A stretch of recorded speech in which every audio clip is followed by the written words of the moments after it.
What is up with these rats running around the West Wing, selling out the president at every possible opportunity? Have you ever seen anything like this in your life? Let's get the scoop here.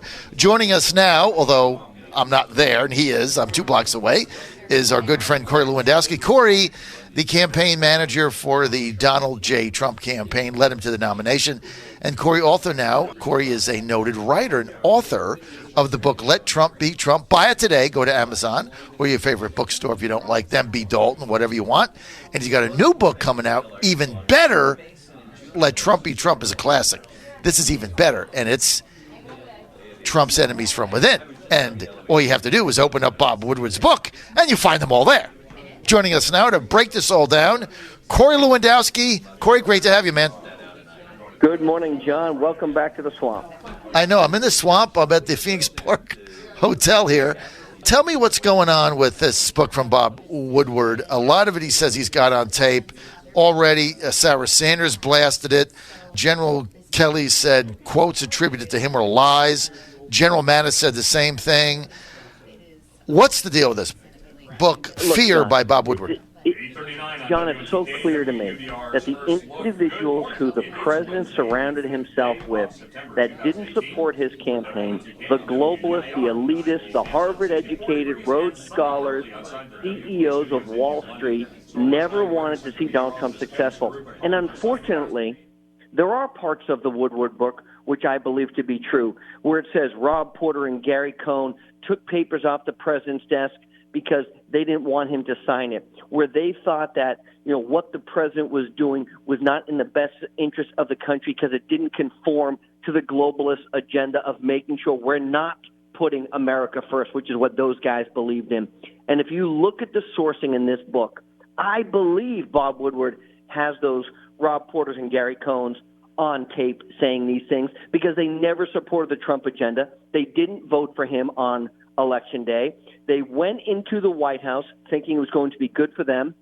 Don't forget, Gary Cohn went into the White House for 1 year to get a massive tax break for leaving Goldman Sachs, where he was never going to actually become the CEO of the company. That's what he wanted to be, so he left that job to come to the White House.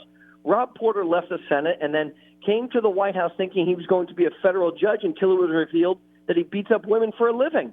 Or allegedly beats up women for a living. So now they have an axe to grind. They have an axe to grind because this is a president who is doing what he said he was going to do, which is to put America first, which is against their globalist agenda, against the elite's agenda, and that's what the American people have stood for, and that's why the American people know that there are enemies within the administration who don't want to see this president be successful, and they've been there since day one. Let's just get this straight. So this book by Bob Woodward, everybody says how credible he is, but already 2 of the main things he said in it, he attributed quotations to both General Mattis and to General Kelly, both generals denying them, saying they're absolute fabrications. Where does he get this stuff, Corey? Look, where he gets this, and Bob Woodward has done 19 books over the course of the last 45 years or so. My guess is Bob Woodward sat down with people, put the audio recorder on, and listened to what they had to say.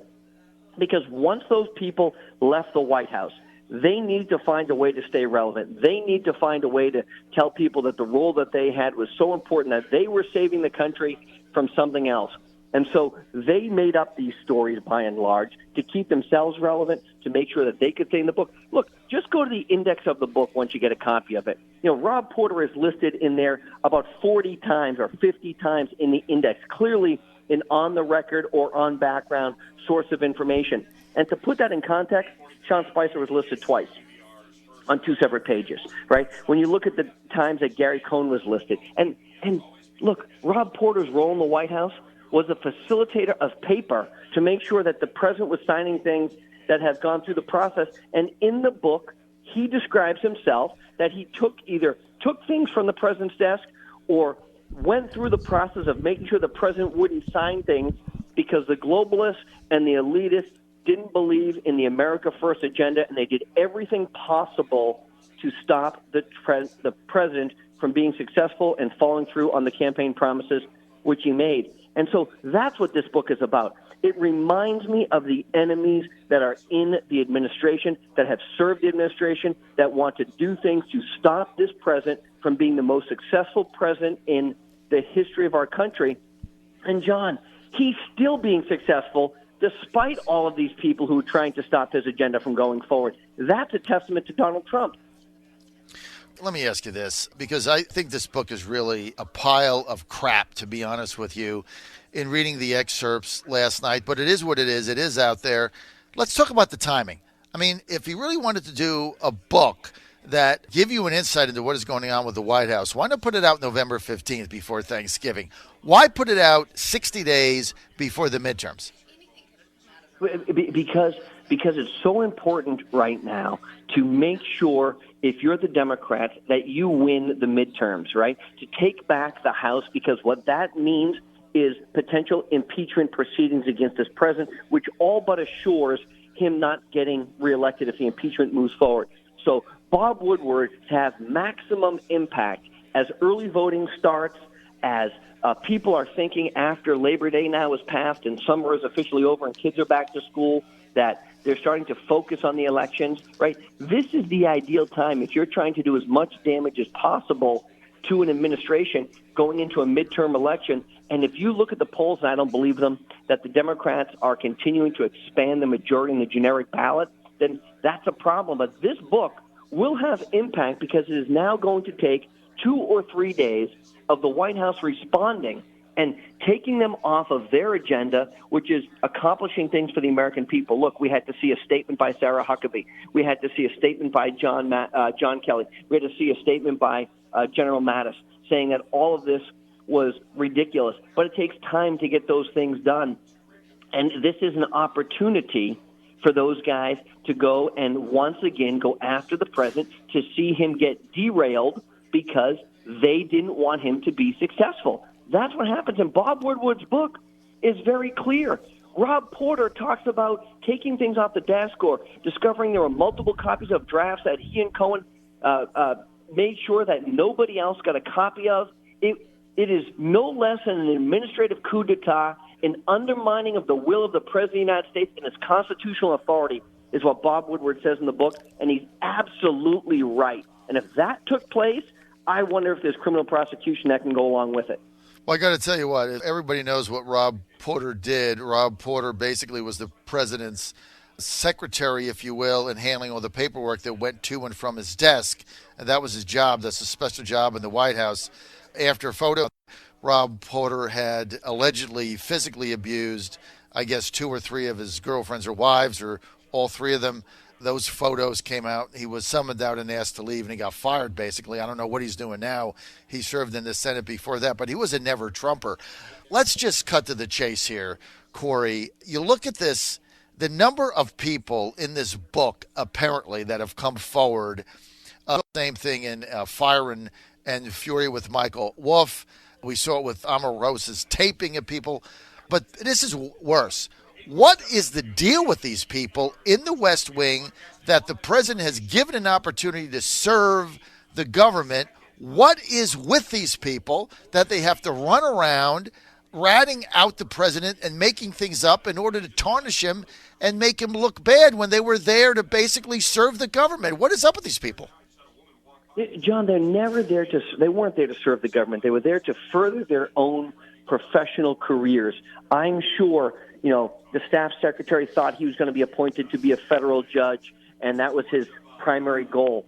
I'm sure Gary Cohn thought he was going to be the next chief of staff or the CIA director, which were positions that he wanted, or the Fed chair. That was what he wanted, right? They weren't there to serve the president. And I go back to the point that he brought in individuals, and this was set up by Reince Priebus at the beginning, who never supported the president, right, who didn't vote for the president, who right, didn't want to see his president's agenda. Look, you can say what you want about Steve Bannon. Steve Bannon has a lot of problems and says things that get him in a lot of trouble. But at the end of the day, he and Kellyanne Conway and Dave Bossie and a small group of people that were there supported the notion that we're going to put America first, that we're going to make America great again, that we should not have to apologize for being the greatest country in the world. But that's different than what happened with the people who came in, the elites, the Harvards, the Wall Street execs. Look, it says right in the book, One of the strategies was to delay, procrastinate, cite legal restrictions. Rob Porter said, quote, slow walking things or not taking things up to him, meaning the president, or telling him rightly, not just as an excuse, but this needs to be vetted, or we need to do more process on this, or we don't have legal counsel clearance. That happened 10 times more frequently than taking papers from his desk. It felt like we were walking along the edge of a cliff perpetually. They did every single thing they could to stop the president from moving his agenda forward from inside the building. So the president is not just fighting the Democratic Party and the mainstream media and the people up on Capitol Hill. He's fighting his own staff. And I point to the fact that he's still successful in spite of his own staff. And so when it comes to staff turnover, I can tell you I'm so happy that these individuals who are now going after the president are no longer in the building. They shouldn't have been hired in the first place. It goes back to bad decision-making, not being ready for the day one of the administration, and bringing people in who had no relationship with the president, didn't support him, don't support his agenda, and now they're going after him. And actually hated him. And I got to tell you this, Corey, and I know you and I are friends, and you've heard me say this before, and I've said it publicly many times. Apart from Jeff Sessions, I think the biggest mistake the president made was making Reince Priebus chief of staff, because he was not for Trump. He didn't believe in his agenda. He was the one that went to the Trump home and told him to get out of that race after Access Hollywood, that he would get beat by the biggest margin in history. He never supported him. We all fought him during the nomination process. I remember that whole thing vividly. And then I thought making him chief of staff was a disaster, because then he brought in all of his RNC, never Trumper cronies, and peppered the West Wing with them. Don't you think? I thought the chief of staff should have been Corey Lewandowski. I'm putting you on the spot. But let me tell you this. Had you been the chief of staff, would any of this have happened, honestly? No. The answer is no, and I'll tell you why, John. Because, and I can say it definitively. And look, it would have been a great privilege to have that opportunity, but the president went in a different direction because he came to Washington as a disruptor. And what the leadership told him from the House and the Senate is, you need Reince Priebus to get your agenda accomplished. And that's not true, because Donald Trump gets his agenda accomplished in spite of other people. But look, the difference is, when I ran the campaign, and I think of the first 15 months of that campaign that I was there was never a leak in the building. You know why? We kept it small. We kept it tight. We were very, very nimble. We didn't build it the way that everybody told us we had to. We did things differently. We ran it like a business, and guess what? We were very successful. And it was only after when Paul Manafort came into the campaign and said, no, you have to do it the same way it's always been done, the way McCain did it, the way Romney did it, the way Bush did it, the way Dole did it, right? That things started to get out of control because you start bringing in people who don't support the agenda, who don't care about the president. They see it as a job and a job only. And the difference at the White House is you can't have that. Look, Barack Obama did it right, and I mean that. He brought in David Axelrod, Valerie Jarrett, Rahm Emanuel, people who he had known into the White House to be in senior leadership capacities. He'd known him for 20 years since he was a community organizer, right? That's what he did. What President Trump did, because he listened to the leadership of the House and the Senate, was he brought in Reince Priebus, and then he brought in Steve Bannon, he brought in Jared Kushner, and nobody knew who was in charge, and by definition, nobody was in charge. And then Reince brought in all the D.C. guys, the Sean Spices of the world and the Rob Porters of the world. And that is what caused this problem, is you brought the people in who never supported the Trump agenda into the White House, and you turned the keys over to them and said, here you go, do it your way. And that is the single biggest problem. And that's what every book now has shown, is the people who are leaving the White House either recorded the president or recorded staff, or are saying things after they leave the building because they weren't on the team when it started, and they weren't on the team when they were in the building, and they weren't on the team when they left the building. That's what it comes down to. Well, they were never on the team, and in fact, I think this book shows it, and the others have also, Corey, that those that got hired there, that Reince Priebus brought in, that were never Trumpers, that hated him, sabotaged his agenda and undermined him at every turn. And you're right. I mean, he was fighting his own staff. And we knew this. I told you this story before. It was a Christmas, I think it was Christmas week. And we ran into Michael Short coming out of the Hayes Hotel, whatever it is there, Curtis Ellis and I, and I'm like, how you doing? And he's like, fine, I'm going to the White House. I just got a job there. And I'm like, well, wait a minute. You were the guy that in Trump Tower after Access Hollywood quit, walked out, took your stuff, and said, I can't work for this campaign. I can't stand this guy. And now you got a job in the White House? How does that work?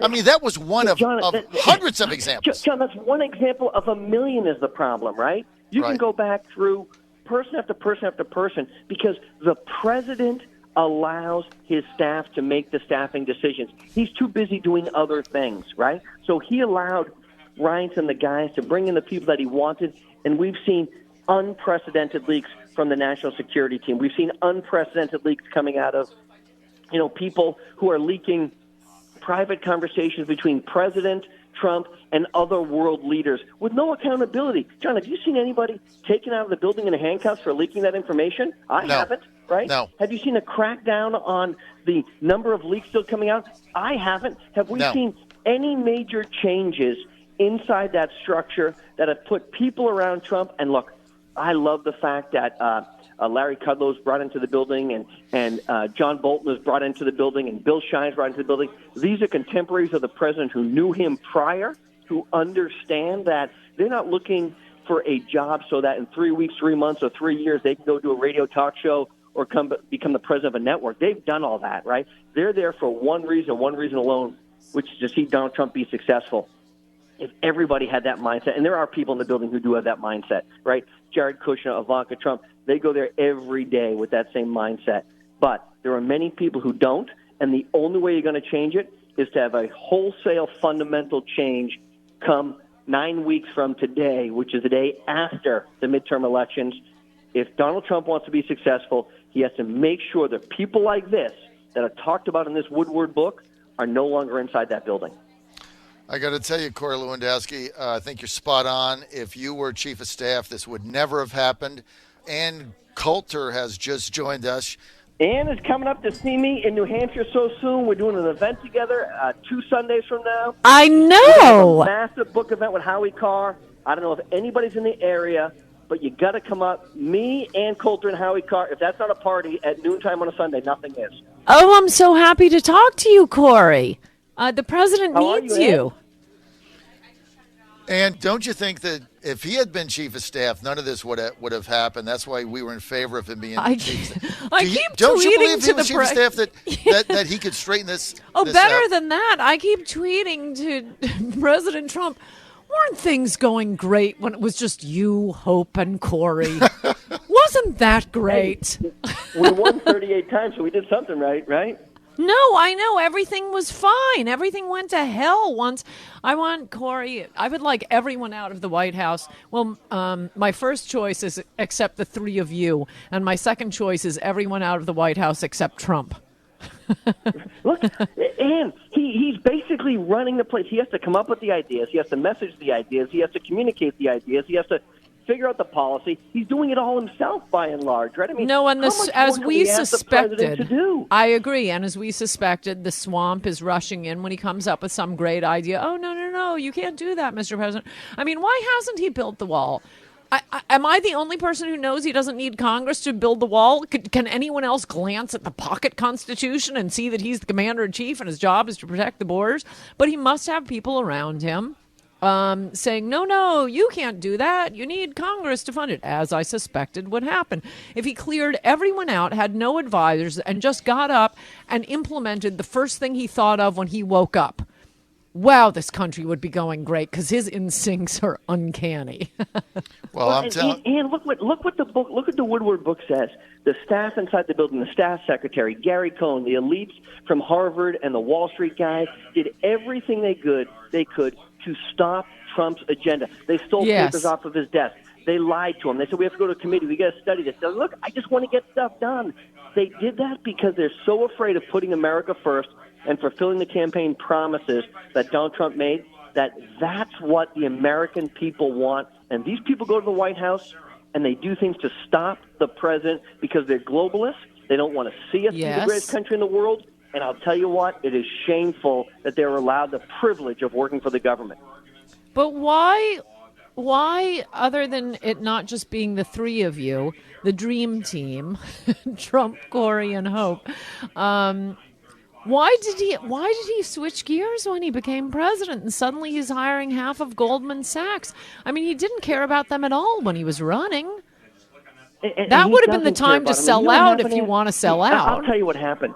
He came to Washington, D.C. as the most outside president in history, never having been elected before, and they all told him a lie. They said, sir, if you don't do it this way, you can't be successful. And he said, well, I've never done this before, so let me try it your way. Right. And what we're finding is now, 18, 19, 20 months into this administration, he knows he didn't need them. He knows he didn't have to do it their way. If he would have done it his way from the beginning, we'd be 20 paces ahead of where we are now. Yes. By the way, this guy's still killing it when it comes to the economy and taking us out of bad trade deals and renegotiating and fixing problems. We'd be further along if we didn't have the globalists stuck inside the building trying to block them every chance we get. Yes, and it's too bad because he could really, I mean, he is doing an excellent job driving liberals crazy. It's funny, everything, I'm testy with him for not building the wall. On the other hand, everything the left hates about him is what I love about him. I want more tweeting. Look, I agree with fun. you. People say, have him stop tweeting. I say, absolutely not. We know exactly what he's thinking on things. By the way, they laughed in his face. You can't renegotiate NAFTA. Boom, look where we are. We're getting a better deal because if Canada doesn't want to come to the table, we'll do it with Mexico. And guess what? Mexico's happy. I'm not happy again, with Mexico, right? so I'm kind of thinking this would be a good opportunity to get the wall up. Unemployment for African Americans, for Hispanics, right? What is it that the left hates so much other than winning? I think they're tired of winning is the problem. Well, you'll have to read my book, Corey, Resistance is Futile, How the Trump-Hating Left Lost Its Collective Mind. I think it's not the winning. I know every Coulter book there is. I know them all. Adios America was the smash hit of smash hits. As you know, we worked so closely together during the campaign because you have been at the forefront of this illegal immigration issue. You know what those families have gone through who have lost loved ones by illegals coming here. You talk about it all the time. And if it wasn't for you talking about that during the primaries and talking to me about, hey, how do we put this policy together, we wouldn't be where we are today. And we're not done with it yet, but no one was talking about it before you, Ann, and I'm thankful for that.